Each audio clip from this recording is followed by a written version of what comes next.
have to say about that. So I don't know if I want to open it up to discussion. And also, if you think that maybe I'm off the mark with where Moctezuma went wrong, let me know, but any thoughts?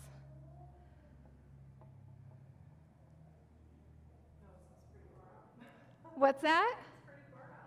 It's pretty far out. I know, it's a pretty crazy story. And didn't they also call that battle like the accidental win, or like they accidentally won? They didn't know that was going to happen. When they escaped from the city? No, when they actually won that battle because, the disease was. The overarching battle for the actual land and all of that and the empire. I hadn't heard that, but shoot. I mean, yeah, it certainly wasn't because they brought enough forces, was it? No. The thing that strikes me most about that story, and actually when I started planning this talk, I really had a very surface level understanding of it. Because there's this academic argument that some people say that Moctezuma was just weak, and that's why he let the Spaniards, he didn't understand them, he was afraid of them, and that's why he let the he let the wolves into the chicken coop, or whatever that saying is. And then the other side of the argument is that he was truly convinced that this Spaniard was Quetzalcoatl, and that if that's the case, I think that he would have thought that maybe he had made a few mistakes in not being a devotee of Quetzalcoatl as opposed to Hummingbird. But I don't think that it matters either way. It really doesn't, because what really did Moctezuma in wasn't his belief in a prophecy or anything like that. It was that he had treated his people and his neighbors so poorly that they would do anything to get rid of him. So, and here's a nice way to drive that home. Molyneux, who was the slave woman that was given to Cortez that acted as his translator, she believed that she didn't care what Cortez was. All she cared was that her family had been killed by Moctezuma and his priests and his enforcers for sacrifice, and that he was evil and Moctezuma needed to be brought down. That's all she cared about. So in her mind, she was doing her people a favor. But to this day, Molyneux is considered a traitor to her people. And so, that really, to me, that adds such a layer of complexity, because, the devil is the devil that you deal with. That's, and at that time, that's what the Mexica people and their allied tribes, that was their devil, was Moctezuma.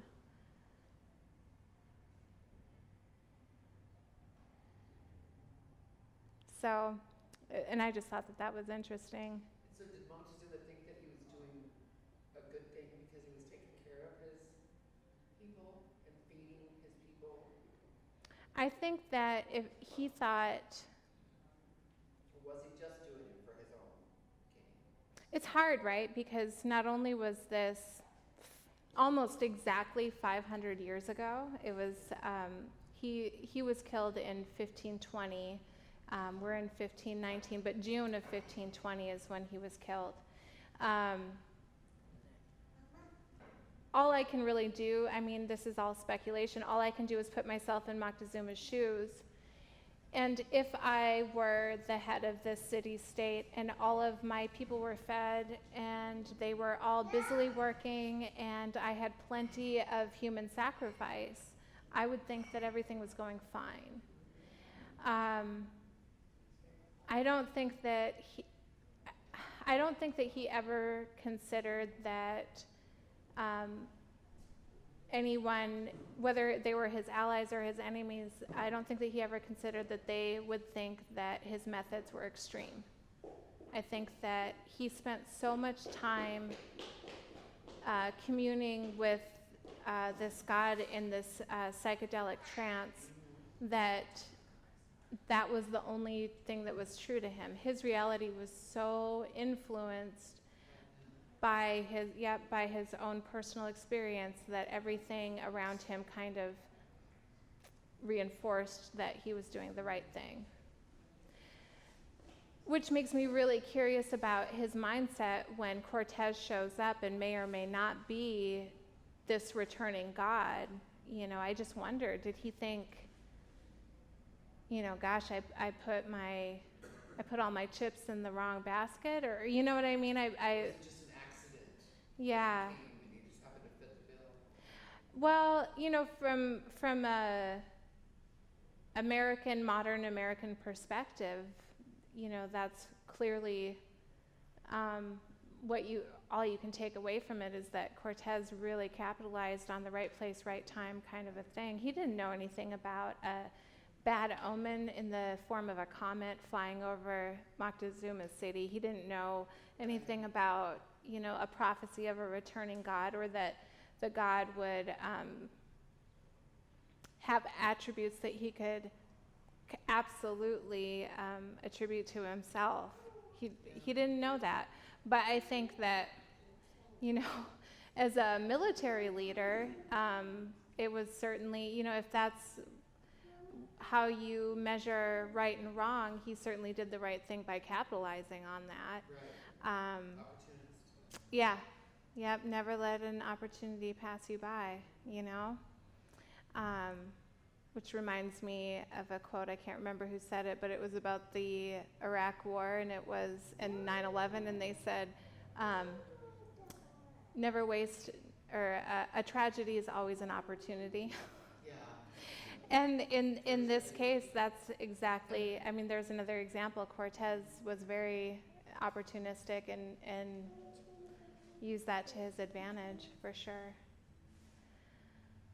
So, but that makes me think about these days. We don't have anything as dramatic as kings on top of pyramids sacrificing other human beings to a war god. We don't, you know, our lives aren't so, not superstitious, but they're not so ethereal. They're not, you know, it's easy to go day to day and make small decisions that are either good or bad, that you do because of either for expediency, you know, like I'm gonna do this because I'm in a pinch and it seems like the right, or you know, the fastest way to get out of this situation, or sometimes we do things to not expose ourselves for something that we might be embarrassed about, or you know, fearing public humiliation about. Sometimes we tell white lies to make ourselves look better, or, you know, as a self-employed person, I know I can think of several instances where a contractor maybe didn't do as good of a job as they are probably capable of. And rather than owning up to that, especially if a customer complains, rather than owning up to that, they try to blame it on, you know, this tool, or, you know, this, whatever it is, to deflect blame from themselves, when really all that's needed is to take responsibility, say, I need to do better next time. And in a very small way, that's what atonement is, right? I fucked up. I need to do better. I'm going to arrange myself and my life in such a way so that I don't fuck up again. That's the very simplest simplest meaning of atonement. And I think that it's the only one that's needed. I think that this idea in the Christian church that atoning to an elder or atoning to an authority figure is somehow going to be more valuable is useless. It's a useless idea, because the only person that we need to hold us accountable is ourselves. You know, you're the only person that's there when you die. You're the only person that gets to know all of the good deeds and bad deeds that you've done. And if you can get to the end of your life and you think, all right, I messed up in the beginning when I was learning, but I learned and I moved on and I did better, and this place is better because I was here. I think that you can leave this world with a pretty light heart. But here's what I'm afraid of. I'm afraid that too many people are so disconnected from the idea of personal responsibility that there's enough excuses at the end of their life to not have to own up to that. And whether you believe in the afterlife or you don't, I think that the idea of a heavy heart when you die is very real. It's very real. There are some people who come to the end of their life, and I know this from talking with physicians and caretakers in end-of-life treatment. Some people are very at peace. They've weighed themselves throughout their lives and their actions, and they feel good about the footprint that they're leaving here. And there are other people who fight death with such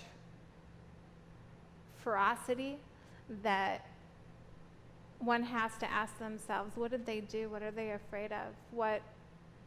Why is it this person is so has so many regrets at the end of their life that they can't let go? Yeah. I'm not sure how to end that, but I don't think that it has to be that way. I think that all of us have the ability within ourselves to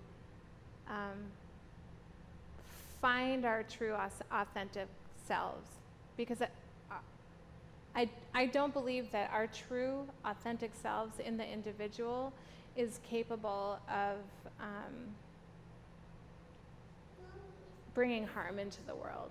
I think that if we are real and honest about all of our fears and our angers and our sense of rejection and insecurities, that I think that if we're all, and you don't have to voice these things out loud, if we're honest with ourselves about them, I think that through that honesty you gain a more authentic version. It's a Marilyn 2.0 or a Carrie 2.0.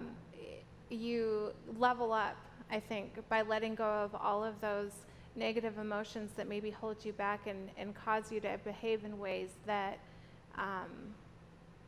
are unhelpful to you and unhelpful to the rest of us. And I think that it's really possible for us all to get there, but I think that it has to be a societal goal. I don't think that by us meeting in this room that we're going to be able to spread that mentality of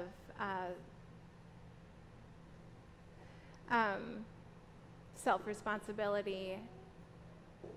I think that it's something that's going to take a while. I think that our culture has gotten so far away from that type of feeling that the idea of self-governance is hogwash, you know. Well, and I think with social media, especially in this day and age, we're granted a little bit more anonymity, so you can voice things and say things without ever having to own them. And sometimes really vicious things, right? Yeah. Things that you would never. If you were face to face with that person, there's no way that you would say that to them. But Yes. since you're anonymous and aren't in the same room, then Yes. you're fine to say whatever you want. Yes. Yeah, and I think that in the same way, people feel, even in day-to-day, real-life, face-to-face interactions, if people think that they can get away somehow with not being found out when maybe they've skived on a responsibility, or can tell a small white lie that somehow makes them look better in their peer group. I think that, yeah, on the large social media level, but also in small day-to-day decisions, yeah, it's very easy. It's very easy to lie to yourself, and it's very easy to lie to other people around you. And I would argue that the lie isn't worth it. The honesty is where you're going to get the most value out of your experience. And growth. And growth, absolutely. And growth comes with struggle. It doesn't feel good to own up to doing something wrong, and it doesn't feel good to own up to making a mistake. I can think of a handful of experiences that if you were to tell them in public, you would just be utterly humiliated, you know? And I think everybody has those things. Yeah, birthing pains. Huh? Birthing pains. Yes. Come in all sorts of forms. Yes. Or as my very good friend Sarah likes to say, trauma-induced consciousness, you know? It's available in all forms, shapes, and sizes, and I think that we should all be looking for them at every opportunity, rather than running and hiding from them. If Moctezuma, when Cortez showed up, rather than saying, "Oh, you're the returning god Quetzalcoatl, please let me give you this beautiful compound for you and your soldiers and all of your men," if he had stood at the top of the Great Pyramid and said, "Yo, I fucked up. I should not have sacrificed all of you, but here is the threat. I promise I will no longer be a threat to all of you. We need to team up and get these Spaniards out of here," I think it would have been completely different. But he couldn't do that, and I think that it wasn't superstition. It wasn't the belief in the prophecy of Quetzalcoatl that was his downfall. It was him clinging to this belief that he was somehow going to come up on top. He didn't care about the other people that fell along the way, but he was going to be on top. And really, he wasn't. When you're stoned to death by your own people, that is about the bottom as it gets. Yeah.